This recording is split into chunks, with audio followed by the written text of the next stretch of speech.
안녕하세요. 손가락복음 선교의 지휘자 강사입니다. 오신 것을 진심으로 환영하며 해피 바이블을 열어가도록 하겠습니다. 오늘 증거드린 말씀의 제목은요. 505강 두 감람나무 사명과 때라는 제목으로 하나님의 말씀을 나눠보는 시간을 갖도록 하겠습니다. 계시록 11장 6절을 보시게 되면 저희가 권세를 가지고 하늘을 닫아 그 예언을 하는 날 동안 비오지 못하게 하고 또 권세를 가지고 물을 변하여 피되게 하고 아무 때든지 원하는 대로 여러 가지 재앙으로 땅을 치리로다 라고 기록되어 있습니다. 오늘 두 감람나무 사명과 때에 관해서 말씀을 드리는데요. 여기서 말씀을 보시게 되면 권세를 가지고 하늘을 닫는다고 했습니다. 하늘을 닫고 예언하는 날 동안 비오지 못하게 한다고 했습니다. 권세를 가지고 물을 변하여 피되게 하고 아무 때든지 원하는 대로 여러 가지 재앙으로 땅을 치는 그러한 사명이 감람나무의 사명이라는 것을 말씀을 드립니다. 물을 변하여 피되게 한다고 했는데요. 물이라는 것은 요한복음 4장 14절에 보시게 되면 내가 주는 물을 먹는 자는 영원히 목마르지 아니하리니 나의 주는 물은 그 속에서 영생하도록 솟아나는 샘물이 되리다. 그래서 영생하도록 솟아나는 샘물을 변하여서 피되게 하는 그러한 사명자가 여러 가지 재앙으로 땅을 치는데 감람나무라는 것이죠. 그러면 감람나무라는 그 내용은 계시록 11장 4절에 보시게 되면 이는 이 땅의 주 앞에 섰는 두 감람나무와 두 촛대니 했거든요. 그래서 이 두 감람나무의 사명은 하늘을 닫는 사건, 예언하는 날 동안 비오지 못하게 하는 그런 일을 한다고 했습니다. 비라는 것은 신명기 32장 2절에 보시게 되면 나의 교훈은 내리는 비요 나의 말은 맺히는 이슬이요 연한 불의에 가는 비요 채소의 단비로다. 그래서 여기서 비는 하나님의 말씀을 상징한다는 것을 알 수가 있습니다. 이 감람나무의 사명은 재앙을 내리는 사명이라고 또 말씀을 드렸죠. 그래서 여기 피가 된다고 했는데 계시록에 가면 피의 사건, 그 피의 재앙이 있습니다. 계시록 8장 8절에 보시게 되면 둘째 천사가 나팔을 부니 불붙는 큰 산과 같은 것이 바다에 던지움에 바다의 3분의 1이 피가 되고 바다 가운데 생명 가진 피조물들의 3분의 1이 죽고 배들의 3분의 1이 깨어지는 사건이 둘째 천사의 나팔 때 일어난다고 말씀에 기록되어 있습니다. 계시록 11장 3절을 보도록 하겠습니다. 내가 나의 두 증인에게 권세를 주리니 저희가 굵은 베옷을 입고 1260일을 예언하리라. 1260일은 이렇게 숫자로 나왔잖아요. 이렇게 숫자로 예언하는 것은 하나님의 섭리고요. 달로 나오는 것도 있습니다. 달로 나오는 거는 계시록 11장 2절에 성전 방마당은 청량하지 말고 그냥 두어라. 이것을 이방인에게 주었은즉 저희가 거룩한 성을 42달 동안 짓밟으리라. 42달 달로 나온 거는 짐승의 사건이라는 것을 말씀을 드립니다. 이는 이 땅의 주 앞에 섰는 두 감람나무와 주 톳대니 했거든요. 그래서 여기에서의 감람나무는 하나님의 주님 앞에 섰는 자라고 했잖아요. 주 앞에 섰는 두 감람나무라고 했기 때문에 주님의 편에 있는 그러한 감람나무의 사명자로서 재앙을 내리는 그러한 사명을 갖고 온 것입니다. 재앙을 내려도 죄가 되지 않고 예를 들어서 우리나라로 말씀을 드리면 그 교도소에서 형을 집행하고 사람을 죽이는 사람이 있잖아요. 그 사람은 이제 공무원으로서 나라에서 월급을 받고 사람을 죽여도 죄가 없지요. 이와 마찬가지로 이 두 감람나무는 주 앞에 섰다고 했습니다. 주님 앞에 있는 그러한 자로서 여러 가지 재앙으로 땅을 치는 재앙의 사명자이지만 주님 앞에 선 하나님의 편의 그러한 사명자라는 것을 말씀을 드립니다. 이사야 22장 12절을 보도록 하겠습니다. 그날에 주 만군의 여호와께서 명하사 통곡하며 애호하며 머리털을 뜯으며 굵은 배를 띠라 하셨거늘 굵은 배를 띠라고 이제 이사야 22장 12절에 기록되어 있는데요. 이 감람나무 그 두 증인도 저희가 굵은 베옷을 입고 1260일을 예언하는 그러한 사건이 일어납니다. 이 굵은 베옷은 초상집에서 입죠. 그래서 초상집에서 입고 이 감람나무의 이 사건은 여러 가지 재앙으로 땅을 치고 물을 변하여 피되게 하고 비오지 못하게 하고 하늘을 닫는 그러한 사명자이기 때문에 굵은 베옷, 슬픔의 옷이죠. 이 굵은 베옷을 입고 1260일을 예언하는 그러한 두 감람나무의 사명이라는 것을 말씀을 드립니다. 그래서 그날에 이사야에 가서는 그날에 굵은 배를 띠라고 이렇게 말씀에 기록되어 있는데요. 그날이라는 것은 로마서 2장 16절에 보시게 되면 사람들의 은밀한 것을 심판하시는 그날로 나옵니다. 그래서 그때는 굵은 배를 입으라고 했고요. 그 요나서 3장에 가서 보게 되면 또 굵은 배를 입을 것이라고 했습니다. 니느웨 성이 멸망할 때 그때죠. 요나서 3장 8절을 보도록 하겠습니다. 사람이든지 짐승이든지 다 굵은 배를 입을 것이요 힘써 여호와께 부르짖을 것이며 각기 악한 길과 손으로 행한 강포에서 떠나라고 했습니다. 여기서 굵은 배를 입는데 악한 길이라고 했거든요. 악이라는 것은 우리가 생각하는 악하고 좀 틀립니다.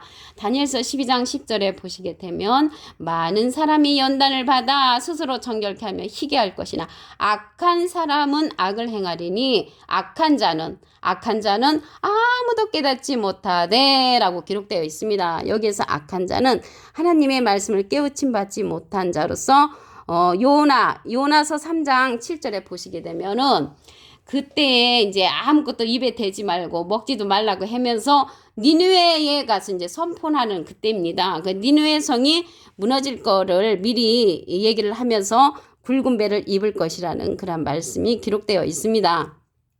계시록 11장 12절을 보도록 하겠습니다. 하늘로부터 큰 음성이 있어 이리로 올라오라 함을 저희가 듣고 구름을 타고 하늘로 올라가니 저희 원수들도 구경하더라. 그래서 이 두 감람나무가 구름을 타고 하늘로 올라가는데요. 이들이 계시록 11장 7절부터 보시게 되면 짐승이 무적행으로부터 와가지고 전쟁을 일으켜 이 두 감람나무를 죽인다고 했습니다. 계시록 11장 7절에 보시게 되면 저희가 그 증거를 마칠 때에 무적행으로부터 올라오는 짐승이 저희로 더불어 전쟁을 일으켜 저희를 이기고 저희를 죽일 터인즉 저희 시체가 큰 성길에 있다고 했고요. 성은 영적으로 하면 소돔이라고도 하고 애굽이라고도 하니 저희 주께서 십자가에 못 박히신 곳이라고 했습니다. 그 시체를 갖다가 사흘 반 동안 사람들이 본다고 했습니다.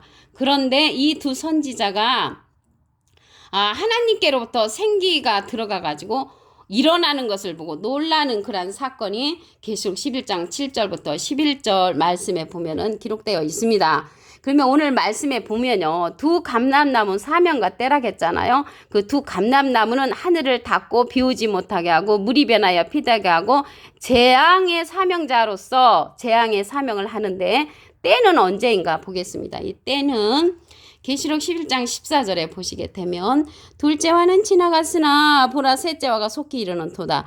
둘째 화는 지나갔으나 보라 셋째 화가 속히 이른다고 했는데요.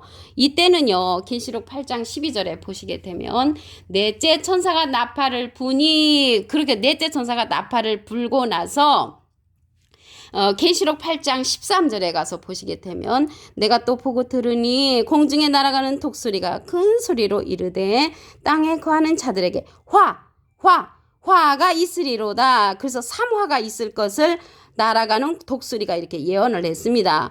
언제 둘째 화는 지나갔으나 하고서 이 예언을 이제 한 거죠. 그러면 넷째 천사가 나팔을 불고 나서 이 예언을 한 것입니다. 그러면 넷째 천사가 나팔을 불고 난 후에 계시록 8장 13절에 가서 화가 3개 있을 것을 예언을 했으니까 첫째 화는 5째 나팔, 둘째 화는 6째 나팔이라는 것을 말씀을 드립니다. 그래서 이 감람나무의 사건은 6째 나팔이 사건이고요. 여기 둘째 화가 지나갔으나 할 때가 계시록 11장 14절이잖아요. 그래서 계시록 11장 전체는 두 감람나무의 사망에 관해서 기록되어 있습니다. 그럼으로써 둘째 화가 지나갔다는 것은 6째 나팔이 지나가고 나서 셋째 화가 속히 이른다고 말씀에 기록되어 있는 것입니다. 그래서 공중에 날아가는 독수리가 넷째 나팔의 소리를 듣고 그 후에 새 나팔이 있을 것을 예언을 했으므로 다섯째 나팔은 첫째와, 여섯째 나팔은 둘째와, 일곱째 나팔은 셋째화라는 것을 말씀을 드립니다. 계시록 9장 12절을 보도록 하겠습니다. 첫째화는 지나갔으나 보라 아직도 이후에 화 둘이 이르리로다. 첫째화가 다섯째 나팔이라고 말씀드렸죠. 다섯째 나팔이 지나고 나서 여섯째 나팔을 붑니다. 계시록 9장 13절에 보겠습니다. 여섯째 천사가 나팔을 불매 내가 들으니 하나님 앞 금단 넷불에서 한 음성이 나는데요. 이 계시록 9장에서 10장으로 넘어가는 것이 아니고 11장으로 와서 두 감람나무의 그러한 사명이 나오게 되는 것입니다. 그래서 9장 다음에 11장이 이루어진다는 것을 말씀을 드립니다. 계시록 11장 6절을 다시 한번 보도록 하겠습니다. 저희가 권세를 가지고 하늘을 닫아 그 예언을 하는 날 동안 비 오지 못하게 하고 또 권세를 가지고 물을 변하여 피 되게 하고 아무 때든지 원하는 대로 여러 가지 재앙으로 땅을 치리로다. 그래서 두 감람나무의 사명은 여러 가지 재앙으로 땅을 치고 물을 변하여 피 되게 하는, 물이 변하여 피 되게 하는 것은 진리를 갖다가 비진리로 만들어서 많은 사람을 죽게 한다는 것을 알 수가 있습니다. 이 피 되게 하는 역사가 둘째 나팔 때, 그때도 이제 불붙는 큰 산과 같은 것이 바다에 던지음에 바다의 3분의 1이 피가 된다고 이렇게 말씀에 기록되어 있고요. 계시록 16장 3절에는 둘째 대접을 갖다가 또 쏟는 역사가 일어납니다. 죽은 자의 피같이 바다가 된다고 했고요. 셋째 대접 때는 강과 물근원에 쏟으니까 피가 된다고 했습니다. 둘째 나팔 때와 둘째 대접 때와 셋째 대접 때에 피가 되는 그런 사건이 일어납니다. 계시록 11장 3절을 보도록 하겠습니다. 내가 나의 두 증인에게 권세를 주리니 저희가 굵은 베옷을 입고 1260일을 예언하리라. 그래서 이는 이 땅의 주 앞에 서는 두 감람나무라고 했죠. 주님 앞에 서는 두 감람나무는 재앙의 그러한 사명자지만 하나님 편에 섰다는 것을 알 수가 있습니다. 아까도 말씀드렸지만 그 감옥에서 형을 집행하는 그러한 공무원은 돈을 나라에서 월급을 받고 사람을 죽이지만 죄가 없는 자죠. 이와 마찬가지로 두 감람나무는 재앙을 내리는 그러한 사명자지만 주님 앞에 섰는 그러한 사명자라는 것을 말씀을 드립니다. 계시록 11장 12절을 보도록 하겠습니다. 하늘로부터 큰 음성이 있어 이리로 올라오라 함을 저희가 듣고 구름을 타고 하늘로 올라가니 저희 원수들도 구경하더라. 그래서 하늘로부터 큰 음성을 듣고 올라갔다고 했는데요. 예수님 시대 때는 하늘로부터 큰 음성을 갖고 온 자가 예수님이시고요. 노아 시대 때는 하늘로부터 큰 음성을 갖고 온 자가 노아 선지자죠.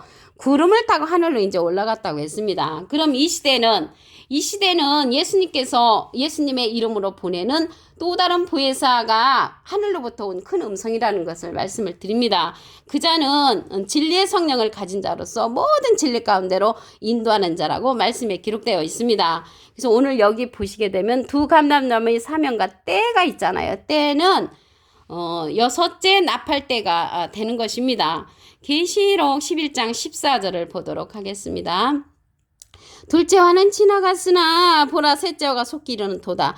둘째화 아까 말씀드렸죠. 첫째화는 다섯째 나팔, 둘째화는 여섯째 나팔이니까 여섯째 나팔 때 이 감람나무의 사건이 하나님의 말씀에 보면 기록되어 있고요. 그때가 여섯째 나팔인데 계시록 8장 12절에 보시게 되면 넷째 천사가 나팔을 불고 나서 계시록 8장 13절에 화가 3개 있을 것을 예언을 합니다. 계시록 8장 13절을 보시면 내가 또 보고 들으니 공중에 날아가는 독수리가 큰 소리로 이르되 땅에 거하는 자들에게 화가 있으리로다. 그래서 첫째화는 다섯째 나팔, 둘째화는 여섯째 나팔, 셋째화는 일곱째 나팔이라는 것을 말씀을 드립니다. 계시록 9장 12절을 보도록 하겠습니다. 첫째화는 지나갔으나 보라 아직도 이후에 화 둘이 이르리로다. 첫째화가 다섯째 나팔이니까 여섯째 나팔 화, 일곱째 나팔 화가 2개가 남았다는 것입니다.